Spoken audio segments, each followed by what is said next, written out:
Amis des oscilloscopes, bonjour. J'ai encore reçu dernièrement une sempiternelle demande oui, je voudrais acheter un oscilloscope d'occasion, qu'est-ce qu'il faut que je vérifie, patati patata. Alors c'est vrai que, comme je vous l'ai montré, on trouve maintenant des oscilloscopes, on va dire neufs, numériques, de plutôt bonne qualité à des prix quand même intéressants. Mais bon, on va dire, le budget quand même d'entrée pour avoir quelque chose de sympa, on va dire c'est de l'ordre de 250-300 euros, ce qui est quand même pour certains amateurs déjà une somme assez importante. Alors en dessous de ça, il y a plusieurs solutions. Alors une des solutions que je déconseille moi, c'est d'acheter des trucs genre DSO 138 et toutes ces merdes là, enfin j'en ai déjà parlé amplement. Je pense que si on a moins de budget et qu'on veut quand même avoir un truc sérieux, c'est une bonne idée de se tourner vers l'occasion. Alors, le problème de l'occasion, c'est que il y a un peu de tout et bah voilà, il y a un peu de tout à tous les prix. Et en même temps, le risque d'acheter un oscilloscope d'occasion, bah, c'est quand même de payer. Généralement, c'est entre 50 100 euros qu'on commence à avoir des trucs sympas, bah, d'avoir quelque chose qui fonctionne mal ou pas. Et donc, pour, pour répondre à cette question, hein, je vais profiter de ce numéro 26 de Silo Story pour vous faire en gros une sorte de checklist, en gros, hein, de tous les points que je vous conseille de vérifier quand vous allez acheter un oscilloscope d'occasion. Alors, vous allez voir, cette liste, elle est relativement importante. Maintenant, c'est pareil, il y a peut-être aussi des points que j'ai oubliés, il y en a peut-être qui peuvent paraître trop importants. L'idée, c'est plus de vous inspirer, de vous montrer un petit peu ce qu'on peut faire, hein. Donc cette liste, je la mettrai en commentaire de la vidéo, comme ça vous pouvez très bien la copier-coller, l'imprimer, faire ce que vous voulez. Et en même temps, bah, voilà, je vais vous la montrer. Je vais en faire une grande partie, je veux dire, en mode démo, hein, de façon à ce que bah, voilà, vous puissiez éventuellement refaire les mêmes manips. Certains points de cette liste supposent bien sûr que vous ayez accès à l'appareil et que le vendeur vous laisse faire ces manipulations. Si c'est un achat, on va dire, distant, c'est plus compliqué. Je veux dire, à la limite, vous allez voir, il y a certains points que vous pouvez faire. D'autres, après, vous pouvez éventuellement demander au vendeur de les faire. Bon, après, c'est comme tout, hein, il y a un peu un côté de confiance, un côté de ce qui est possible de faire. Hein, regardons cette liste ensemble. Alors dans cette liste, hein, comme on peut voir devant chaque, je veux dire, point de la checklist, il y a la lettre A ou N ou AN. En gros, s'il y a A, ce n'est à faire que sur les oscilloscopes analogiques. Si c'est N, c'est les numériques. Et AN, tous les modèles. Pour info, je considère que les oscilloscopes analogiques qui ont aussi quand même des microprocesseurs, hein, des OSD, des fonctions avancées, bah, ça reste analogique, hein. On va dire ici, on peut considérer que c'est le tube qui fait foi. Alors, vous voulez acheter un oscilloscope d'occasion. Donc, la première chose quand même à faire un petit peu, bah, c'est avoir une idée déjà du prix moyen qui se pratique. Donc, mon premier conseil déjà, c'est d'aller faire quelques recherches sur Internet, ça va assez vite, sur le Bon Coin, sur eBay, pour se faire une idée un petit peu du prix, sachant qu'il faut quand même se méfier dans la mesure où sur eBay, par exemple, des fois il y a des vendeurs professionnels qui mettent des prix, à mon sens, complètement délirants.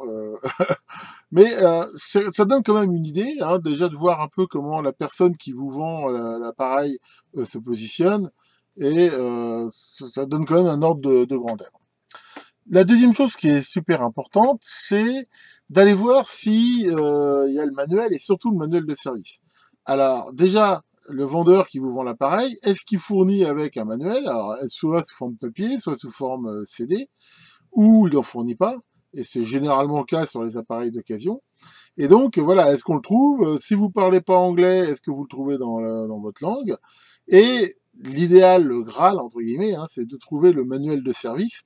Hein, je rappelle que le manuel de service, ou service manual, en anglais, c'est l'appareil qui va généralement donner les procédures pour le régler, pour le réparer, pour l'étalonner, et tout ça. Ça fait que si, on verra dans certains points, il y a certains points ici de l'appareil où déjà, vous savez que vous allez avoir à faire des interventions, ou plus tard, si il y a besoin de le faire, bah, sans manuel de service, c'est beaucoup plus difficile. Il faut faire de rétro-engineering, enfin c'est assez galère. Les demander aux fabricants, c'est hyper rare qu'ils les donnent. Et en même temps, plus les matériels seront récents, moins vous aurez accès au manuel de service. Ou dans le manuel de service, de toute façon, il n'y a plus les schémas, il n'y a plus rien. Ça, c'est malheureux, mais c'est comme ça. Alors ça, c'est quelque chose de très important. C'est vérifier bien si l'appareil que vous utilisez, hein, c'est un appareil qui utilise alors des mémoires à pile. Alors mémoire à pile, en gros, c'est sur certains appareils, hein, et justement, on va en voir un là, les settings, hein, et la calibration surtout, sont gardés dans une mémoire à pile, et sur certains modèles, comme celui que je vous montrais, c'est pas une pile externe, c'est une pile qui est intégrée à la mémoire, et là c'est hyper galère. Si on veut changer ça, c'est très compliqué. Enfin voilà, et en même temps, des fois il y a des modèles où la mémoire à pile c'est que du confort, je veux dire c'est genre regarder le dernier réglage ou des trucs comme ça, mais des fois ça mémorise la calibration, ce qui fait que le simple fait de changer la pile, bah, il faut se retaper toute la procédure de calibration, et bah, déjà, il faut la connaître, il faut éventuellement être équipé pour le faire, et dans certains cas, je veux dire, c'est même pas faisable, même avec le manuel de service, dans la mesure où les fabricants ont des softs spéciaux, des choses comme ça. Donc pour ça, voilà, essayez de vous renseigner, allez voir un peu sur les forums, sur Google, éventuellement, si vous avez des gens qui ont ce modèle, des choses, essayez de le savoir, parce que j'en connais des tas de gens qui se sont fait avoir, hein. Vous achetez un super oscilloscope, hein, comme celui qu'on va justement regarder, et puis, bah, en fait, vous l'achetez, mais vous pouvez absolument rien en faire. Il est décalibré et il fonctionne pas. Ah, ça, c'est typiquement un modèle d'oscilloscope Tektronix, là, le 2465, où à l'intérieur, il y a une mémoire, hein, c'est un circuit intégré qui intègre des batteries. Hein, c'est des piles qu'on ne peut pas changer. Et toute la calibration et tout ça est dedans. Ici, le jour où, quand je le mettrai en route, il me mettra que la mémoire est pas bonne, eh ben, ça veut dire que ce jour-là, je serai obligé, d'essayer de dessouder cette mémoire. Elle n'est pas sur support, c'est assez galère à changer, c'est même très chiant. Et d'en remettre une autre, et en plus un modèle qui se trouve plus, enfin bon, là on trouve sur les forums des bidouilles, mais surtout il faudra que je le recalibre complètement. Si je veux éviter ça, bah, c'est très compliqué, je pourrais essayer de la lire, mais la démonter à titre préventif, mais c'est pas simple du tout. Enfin voilà, donc d'acheter un appareil comme ça, alors ce qui est intéressant c'est que ceux qui ont ce genre de choses, généralement quand on les allume, s'ils voient que la mémoire est pas bonne, ils le mettent, hein, souvent ils mettent fail, auto-test failure, ou un truc comme ça. Si vous avez ce genre de message d'erreur sur un oscilloscope, moi je vous déconseille d'insister, à moins de vraiment connaître et de savoir ce que vous faites. Évidemment, l'aspect extérieur, bon, ça paraissait évident, hein, je veux dire, regardez un peu partout, voir, voilà, est-ce qu'il y a des points cabossés, des trucs cassés, des choses comme ça. Y a-t-il des sondes adaptées? Alors, est-ce que déjà l'appareil est vendu avec des sondes? Ça déjà, pas toujours. Et sinon, c'est vrai qu'on en trouve relativement facilement, on va dire, hein, après, c'est pareil à tous les prix, mais enfin, c'est vrai que pour, on va dire, des oscilloscopes de moins de 100 MHz et pour un usage courant, les petites sondes chinoises, là, ça fait quand même le job. Enfin, voilà, hein, il y a bien quand même ça le voir, si ça existe ou pas. Vérifier, alors ça c'est pareil, hein, il y en a qui se sont fait déjà avoir, c'est déjà, est-ce que l'appareil accepte d'être alimenté en 240 volts? Hein, je connais quelqu'un il y a quelques temps qui a acheté un truc d'occasion, c'était une super affaire, mais il ne fonctionnait que sur la tension américaine, en 110. Si c'est un appareil autonome, est-ce que les batteries sont assez bonnes? Et ça, et de toute façon, comme n'importe quel appareil, avant de le brancher, vérifier s'il est multitension, qu'il est bien positionné sur 240 volts. Ça peut vous éviter un feu d'artifice. Alors, nous allons prendre comme exemple ici un de mes oscilloscopes préférés, un Tektronix 2232. Même si c'est mon préféré, c'est pas, faut être honnête, c'est pas celui que j'utilise le plus souvent. Mais enfin, je l'aime beaucoup. Alors voilà, après les points qu'on va voir ici, hein, de façon un peu plus pratique, donc le point 7, hein, c'est vérifier que les commandes tournent librement. Donc en gros, là, ça va être de prendre ici tous les boutons, ici, voilà, et de vérifier que ils tournent bien, qu'il n'y en a pas de fossé, d'endommagé, que les sélecteurs ici, voilà, ça tourne bien, les boutons poussoirs, les trucs comme ça, enfin bon, on va pas tous les faire, mais enfin voilà. Là, l'idée, c'est de voir ça, hein, parce que ça se voit pas forcément de façon visuelle, et bah, des fois, on s'aperçoit que voilà, il y a des boutons ici, toc, ils sont coincés, ils tiennent pas, ou des choses comme ça. Après, alors ça, ce que je vais dire, c'est que ces oscilloscopes analogiques, bah, vérifier l'absence de brûlure ou de marquage ici sur l'écran. Alors, ça, c'est un défaut, on va dire, des oscilloscopes à tube cathodique, c'est que si un jour un abruti l'a laissé, par exemple, avec beaucoup de luminosité, alors surtout en mode XY, par exemple, très fort, pendant longtemps, bah, le flux d'électrons finit par brûler la couche de phosphore qu'il y a sur le tube, et ça fait une marque, c'est absolument irréparable. Ou des fois, il y a aussi des oscillos, alors surtout dans l'industrie, où il y a des oscillos, par exemple, qui étaient faits pour toujours tester le même signal, bah voilà, au bout de 10 ans, afficher toujours le même signal, et ben l'écran ici il est marqué. Alors c'est facile à vérifier, il suffit de bien regarder ici l'écran, et de vérifier que bah, voilà, il n'y a pas de marque spécifique dessus. Hein. Sur celui-là, il y en a un tout petit peu, mais enfin, on va dire que c'est encore, on va dire, acceptable ici. Alors, si on le voit, Enfin, se dire, oh ouais, mais je peux changer le tube, honnêtement, enfin, changer un tube d'oscilloscope, hein, pour la petite histoire, c'est quelque chose qui est très très compliqué. D'abord, il faut le trouver, le tube, c'est pas si simple. Ensuite, c'est pas toujours simple à démonter. Ça veut aussi dire généralement qu'il va falloir recalibrer tout le biniou. Enfin, je veux dire, sauf cas particulier, se lancer là-dedans, ça me paraît pas la meilleure des idées. Pour les oscilloscopes digitaux, bon, on va pas regarder, mais enfin, là, pour le coup, il n'y a pas ce phénomène souvent de brûlure. Mais ce qu'on peut vérifier, c'est qu'il n'y a pas de rayures aussi, hein, ou de marques de fer à souder, ou de choses comme ça. Maintenant, là, on va pouvoir commencer. Hein. Jusqu'à présent, l'oscilloscope était éteint. Et ben, on va le mettre en route. Alors, pour le mettre en route, déjà, la première chose qu'il faut faire, il faut essayer de le faire dans un environnement, on va dire, silencieux. Et il faut bien écouter. Alors, allons-y. Voilà. Et ce qu'il faut écouter, c'est quoi? C'est, est-ce qu'on entend un bruit d'arc électrique, par exemple? Est-ce qu'on entend un bruit de ronronnement très fort? Un bruit de ventilateur avec un palier qui va mal? Là, il y a un ventilateur dans cet appareil, je ne sais pas si on l'entend. Bon, il n'est pas très fort, mais voilà, on l'entend. Bon, enfin, je veux dire, il fait un bruit, je veux dire, de ventilo tout à fait normal ici, hein. Sans aucun problème. Alors justement, si quand vous l'allumez, en plus, vous voyez que la luminosité est très forte, commencez déjà par la baisser. Hein, pour être sûr qu'il n'y a pas justement de risque d'abîmer le tube. N'hésitez pas aussi à humer l'air, hein, si jamais ça sent cramé, généralement c'est pas très bon signe. Alors pour le coup, par contre, il y a des oscillos qui ont des ventilos et qui tournent pas. Et ça, c'est pas forcément normal. C'est assez rare, hein, surtout dans les appareils anciens, que les appareils des ventilateurs qui ne mettent en route que s'il y a besoin. Souvent, s'ils tournent pas, c'est qu'ils marchent pas, et ça, c'est pas forcément très très bon. Alors ensuite, ce qu'il faut faire, il faut mettre ici toutes les entrées ici sur masse, voilà, se mettre à 1 volt ici par division au niveau des sensibilités, et ici se mettre par exemple voilà, sur 10 millisecondes, voilà, ici par division. Là, on voit que ça permet de voir que la trace ici est belle. Alors si ça gêne un peu, c'est vrai que moi je mets du 10 millisecondes, peut mettre un petit peu plus haut pour éviter que ça flique. Enfin voilà, l'idée c'est déjà de s'arranger pour avoir une trace, on va dire, sur l'écran. Ensuite, justement, alors, les traces, il va falloir déjà vérifier que, voilà, elles sont fines et lumineuses. Hein, bon là, j'ai un peu plus, que comme il y a le multiplexage là, de l'OSD, ça flique un petit peu. Voilà, donc vérifier que, voilà, elles sont bien lumineuses. Alors, voilà, on voit que normalement un bon réglage de luminosité, il va de rien à très fort, mais il ne faut pas le laisser longtemps. Ensuite, généralement, voilà, s'il y a des réglages ici de focus, voilà, vérifiez qu'on peut le régler normalement. Sur certains appareils, il y a ce qu'on appelle des réglages d'astigmatisme aussi. Bon, c'est un peu pareil que focus. Hein. Vérifiez, voilà, trace rotation, c'est un réglage, là il est réglé, je ne vais pas y toucher, mais enfin qui permet de régler ici la trace. Donc voilà, ça déjà c'est une bonne chose.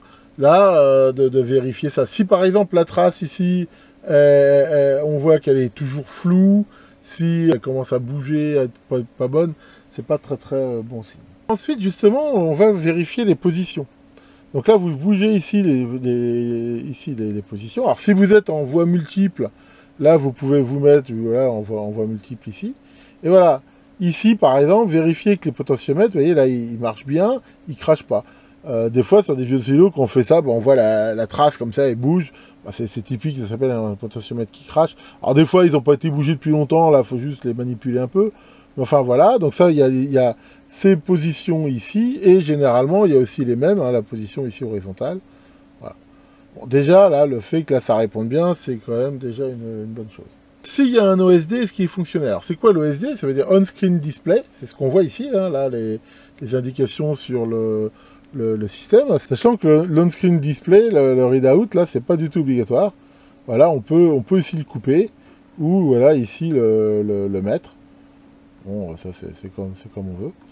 Voilà. Alors sachant que justement, comme on le voit ici, je sais pas si on le voit, c'est que quand on le met, l'on-screen display, comme ça marche par multiplexage, c'est normal que de temps en temps ça fasse un petit peu osciller les traces ici. Bon, si on voit qu'il fonctionne, après moi je pense que le mieux c'est de pas le mettre. Donc ensuite, on va se mettre ici donc sur la sensibilité ici maximum, voilà, et vérifier hein, que ici voilà, il n'y a pas de parasites ou d'ondulation suspect. Là, on voit c'est normal avec des entrées sur ground. ici, là, ça fonctionne. Toujours dans cette position-là, changer ici de gamme verticale. Et la position des traces ici, hein, c'est vrai sur les deux, doit très peu ou pas changer. Si quand on fait ça ici, ça change ici de position, ça veut dire qu'il y a un réglage qui s'appelle DC balance hein, sur les oscilloscopes, qui est pas bon. Et ça veut dire qu'il faudra au pire le régler, sinon, même si ça varie vraiment beaucoup, ça peut montrer un défaut sur l'oscilloscope. Au niveau de la base de temps ici, donc là on peut se mettre que sur une voie, vérifier que tout l'équilibre fonctionne. Dire que voilà, là, c'est un peu la luminosité.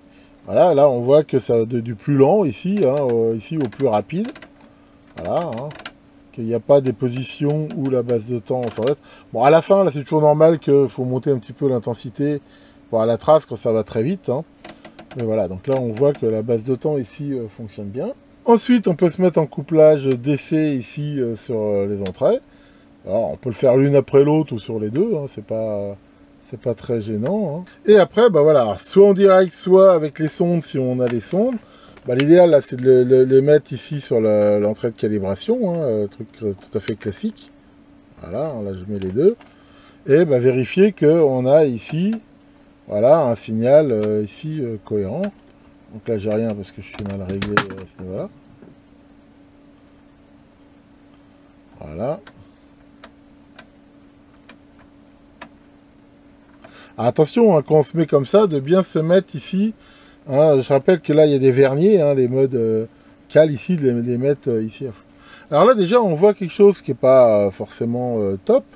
Hein, ici, c'est que là, mon signal, ici, il est assez déformé. Hein, il n'a pas ici la même forme sur les deux voies, ce qui n'est absolument pas ici normal. Mais là, comme à la mesure où il y a des sondes, ça peut être simplement dû ici au calibrage des sondes. Donc là, celle-là est peut-être simplement mal calibrée. Alors, dans un cas comme ça, voilà, c'est truc classique, hein, on peut être amené ici à y retoucher. Donc voilà, une fois qu'elles sont calibrées, là, on voit que c'est bon.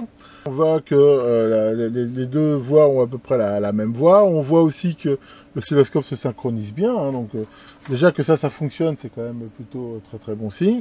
On peut après vérifier le couplage alternatif. Voilà. Hein, ici, voilà, on doit avoir le même signal éventuellement décalé au zéro. Certains oscilloscopes, alors c'est pas le cas de celui-là, mais il y en a, permettent ici d'avoir une entrée sur 50 ohms. Ça veut dire qu'ils ont une résistance d'une terminaison 50 ohms intégrée. Alors ça, c'est très important de la tester, s'il y en a une. Alors pour la tester, c'est simple, en gros, on la met en route et le signal ici doit s'atténuer. Des fois, ça arrive que ces résistances intégrées, hein, vu qu'elles sont de puissance limitée, elles crament et ça ne marche pas, c'est assez gênant. Alors, ça n'empêche pas l'oscilloscope de fonctionner, mais enfin, ça lui enlève une possibilité intéressante. Alors, pour vérifier que le signal, on voit qu'il est le même sur les mêmes voies, mais une des façons ici, c'est de l'additionner et d'en inverser une. Voilà. Et s'il y a une très grosse différence entre les voies, hein, dans la mesure où il additionne le signal de A et le signal de B inversé, on doit avoir ici, comme on le voit ici, quelque chose le plus plat possible.